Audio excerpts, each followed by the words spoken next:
Bon samedi, ici Marie-Ève Bégin. Merci d'être avec nous sur LCN. Voici ce qu'on suit ensemble cet après-midi.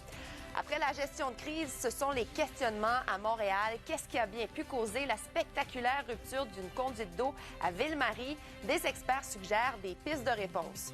Une semaine après les inondations historiques liées à Déby, c'est encore tout un casse-tête pour les sinistrés qui veulent être indemnisés par leur assureur.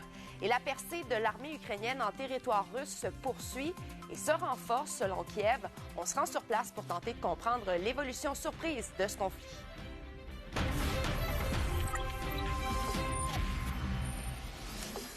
Donc, on revient sur cette fuite d'eau majeure qui a paralysé une partie de Ville-Marie hier.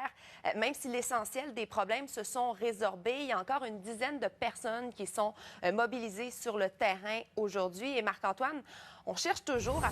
Bon samedi, bienvenue à LCN. Ici Marie-Ève Bégin, très heureuse de vous accompagner cet après-midi. Voici ce qu'on surveille. Rupture spectaculaire d'une conduite d'eau à Montréal. On tente toujours de déterminer ce qui a pu causer la fuite hier.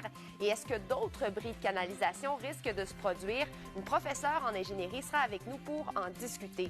À l'approche de la convention démocrate, Kamala Harris récolte de plus en plus d'intentions de vote dans des États clés du sud des États-Unis. Les deux campagnes, d'ailleurs, mettent le cap sur l'État clé de la Pennsylvanie cette fin de semaine. Donald Trump va prendre la parole dans les prochaines minutes et on ira l'écouter en direct. Et chez nous, la météo continue de faire des siennes. Rien de semblable à Déby, mais ce nouveau système qui s'approche du Québec risque d'amener du mauvais temps, de l'instabilité. Qu'est-ce qui nous attend dans les prochaines heures? Émilie a les derniers détails.